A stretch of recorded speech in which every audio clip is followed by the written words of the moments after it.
So you might be wondering, can you really make money online in 2025? Maybe you're picturing this super crowded digital space or feeling like, I'm not techie enough for this. Yeah, we get that. It's a common feeling. But today, we're going to dive into a recent article, and it lays out 15, proven ways to actually generate income online next year. Right.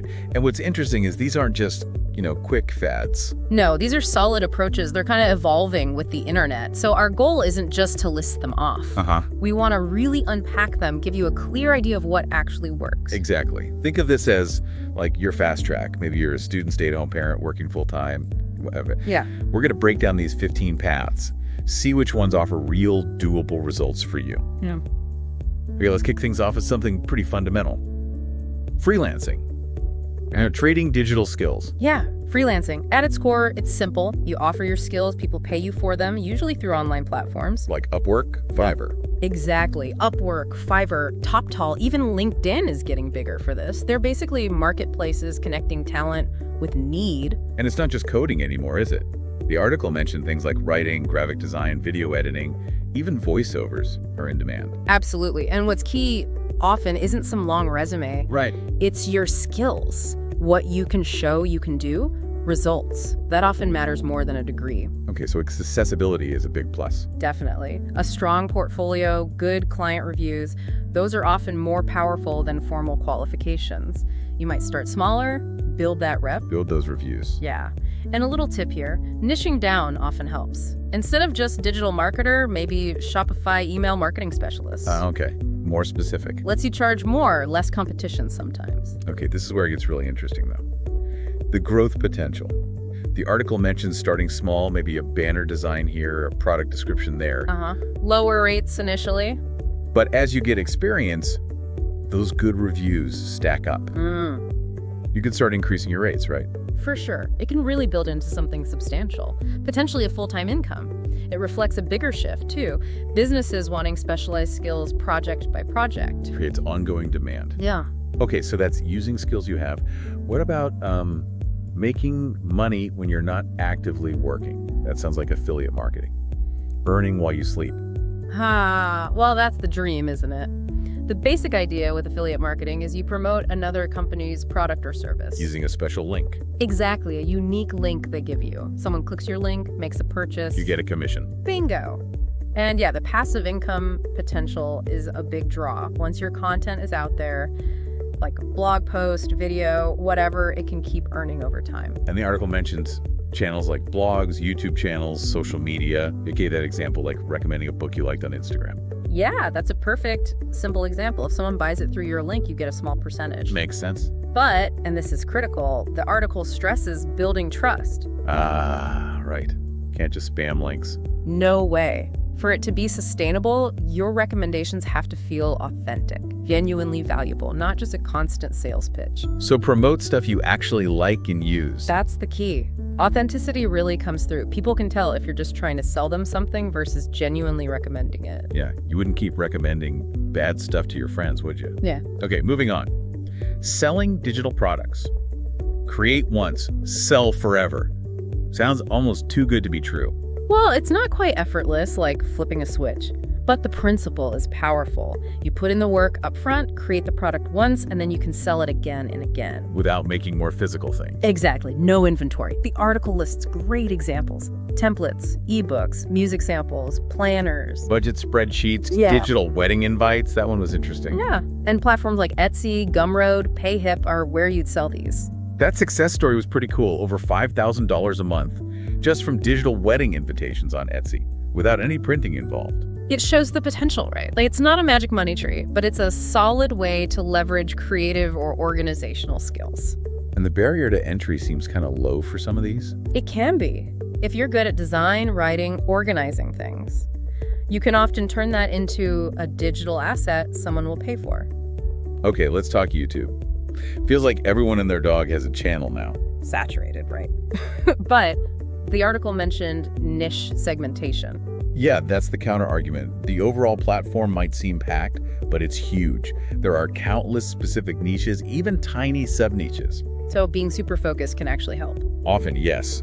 You attract a dedicated audience looking for exactly that thing. It makes YouTube a really strong long-term play for online income.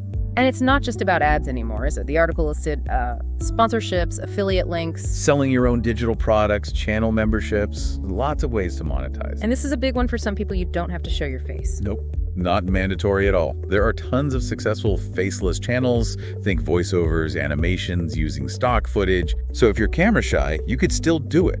Like educational animations or nature sounds with a voiceover. Totally viable. The key, really, is the value you provide. Entertainment, education, inspiration. Something like that. Exactly. That and consistency. You got to keep putting out good stuff that your audience actually wants. Right. Consistency seems to be a theme. Yeah. Okay, drop shipping. This one always seemed a bit abstract, like an online store, but no products. That's the gist. You set up an online store maybe on Shopify or WooCommerce, list products, but you don't buy or hold any inventory. A customer orders from your store. And then what happens? That order goes straight to your supplier, a third party. They ship the product directly to the customer. Ah, okay. So lower risk, maybe. You're not buying tons of stock up front. Exactly. Less upfront investment, and it can scale pretty well. But There's always a but. Yeah. The article makes it clear it's not get-rich-quick, hands-off stuff. Needs effort. Significant effort. Product research, finding things people actually want.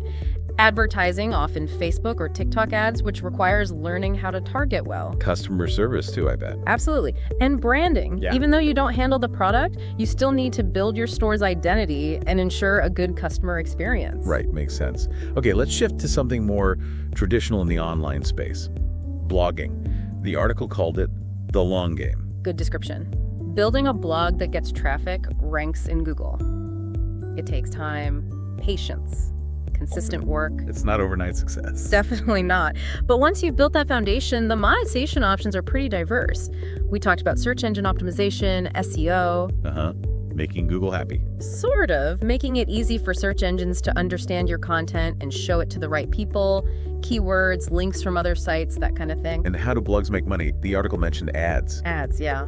Affiliate links, like we discussed. Selling your own products digital or even physical sometimes. Coaching, maybe. Consulting. Yep, if your blog topic lends itself to that. And the income potential can be significant for successful blogs in popular niches: finance, health, parenting, travel. Wow. But the key is Value. Always value. Consistently putting out helpful, high-quality content that people actually want to read. Good SEO helps them find it. Think of it like planting a seed. Needs regular watering. But the payoff can be big down the line. Okay, switching gears. Online tutoring. Using what you already know. Exactly. Leverage your knowledge to teach others remotely. And the range of subjects is huge. Not just school stuff like algebra or French. Nope. Guitar, languages, life skills, music. Pretty much anything you know well, someone might want to learn. And platforms like Proply, Check Tutors, tutors.com, they connect tutors and students. That's the idea. They're marketplaces for tutoring. The article gave a rate range like $25 to $100 an hour. Yeah, depending on the niche and your experience, it said. And a big plus here is flexibility. Set your own hours, work from anywhere with internet, great for part-time or fitting around other things. Makes sense. Yeah. Now, Etsy. I usually think handmade crafts, knitted scarves. And that's definitely there. But the article rightly points out it's also huge for digital stuff now. Like what? Downloadable wall art, printable calendars, digital resume templates, all sorts of things. Jewelry and scarves too, of course. And it even mentioned people using tools like Canva to create things to sell. That's pretty accessible. Very accessible, but like anything online, success isn't automatic. The article stressed good SEO within Etsy. So people find your stuff. Right.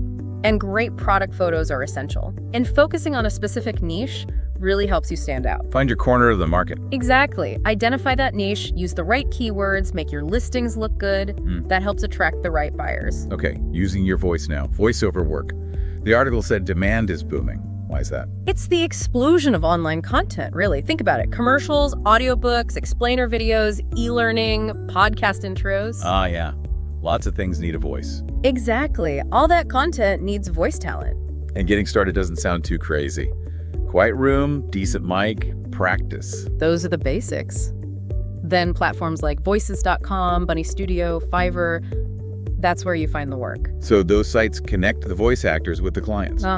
You need a good profile, a demo reel showing what you can do. That's key to landing gigs. Okay, next, turning photos and videos into cash. Stock photography and videography. Yeah, this one's pretty straightforward conceptually. You upload your photos, your video clips to stock websites. Like Shutterstock or Adobe Stock. Right, those are big ones. iStock too. When someone licenses your photo or video for their project, You get paid. Yeah. A royalty or something. Exactly. And the article made a good point. Even good smartphone photos can potentially sell. Really? Okay. It's maybe a slower burn, but potentially a nice source of passive income that grows as you add more content to your portfolio. So one download might not be much, but lots of downloads over time add up. That's the idea. A large, diverse portfolio of quality stuff people need. That's the goal for long-term earnings. Okay, for people glued to their phones anyway. Social media management, what does that actually involve? You're basically helping businesses or individuals manage their online presence on social platforms. Like posting for them. Posting, yeah. Yeah. Creating the content posts, images, videos, running ads, engaging with followers, analyzing how things are doing, just helping the brand shine online. Yeah, and the article suggested decent money for freelancers, like $500 to maybe $3,000 per month per client. Yeah, it depends on the scope of work. And the main platforms are the ones you'd expect: Instagram, TikTok, Facebook. But what makes a good social media manager? Staying up to date is huge. Trends, features, algorithms, they change constantly. But also understanding how to get real business results for the client. Brand awareness, engagement, traffic, sales. Gotcha. It's not just posting pretty pictures. Okay, related maybe. The virtual assistant or VA, the online hero, what do they do? VAs provide support from afar. It's often administrative, technical, sometimes creative stuff. Like managing emails, Yeah. scheduling. Exactly. Email management, scheduling, data entry, customer support. A whole range of tasks businesses need help with. And the article said demand is high, pay can be good, especially if you specialize. Definitely. If you specialize in, say, social media support or helping with e-commerce platforms like Shopify or specific software, that boosts your value. And there are platforms to find VA work. Belay, Time, etc., Upwork. Those connect VAs with clients. Specializing really helps you command higher rates. Okay, makes sense. Now, for people with deep knowledge in something, creating and selling online courses. Yeah, this is a great way to package your expertise. You create a structured course. People learn at their own pace. Like mastering Excel or photo editing. Perfect examples. Anything you're really good at. Platforms like Udemy, Skillshare, Teachable handle the hosting and selling side. But the article mentioned it's a lot of upfront work, right? Yeah. Planning, recording, editing. Oh yeah, significant effort up front to create a high-quality course, but The passive income potential again. that's the big draw. Once it's made and launched, it can keep generating revenue for a long time, potentially reaching way more people than teaching in person. Teach once, earn potentially forever. Yeah. Okay, changing lanes completely. Finance, crypto, stocks, investments. The article included a big warning here. A crucial warning. Yes, never, ever invest money you cannot afford to lose. Period. Markets are volatile, risk is real. Very real, especially with crypto, but stocks too. There's potential for growth, sure, but also potential for loss. But if you do understand the risks and do your homework, the article mentioned apps like Robinhood, eToro, Coinbase, Right. make it easier to get started. They've lowered the barrier to entry for sure, made it more accessible, but the absolute key is education. Understand what you're investing in. Don't just chase hype or follow random tips. Makes sense. Do your research. Long-term perspective. Exactly. Informed decisions, responsible investing. Okay, finally, the really cutting-edge one. Selling AI-generated content. The future is now. It seems like it. This is a super fast-moving area with tools like ChatGPT for text, Midjourney, or DLEE for images. You can create digital stuff with AI. Right. And people are starting to sell that stuff. The article mentioned AI-written ebooks, AI art, marketing copy, social media templates. Wow. So what skills do you need then, if the AI is doing the work? Creativity is still key. Coming up with the ideas and knowing how to prompt the AI effectively. Guiding it to get the output you want, curating it, understanding the market. Ah, okay, so the human element is still vital. Where do people sell this stuff? Etsy, again, Gumroad, their own websites. It's starting to pop up in those kinds of marketplaces. Ooh, okay, that was 15 different ways. It's kind of amazing just how many options there are online in 2025. It really covers a huge spectrum, doesn't it? Different skills, interests, risk levels, whether you want quick cash, passive income, or a full-blown career path, there seem to be avenues. Yeah. And the big takeaway seems to be Just start. Don't get stuck trying to pick the perfect one. Exactly. Analysis paralysis is real. Pick one or two that genuinely interest you, that maybe match skills you already have. Be willing to learn as you go. And be persistent. Yeah, consistency over perfection, especially at the beginning. Just take that first step. Learn by doing. So that leads to a final thought for you listening.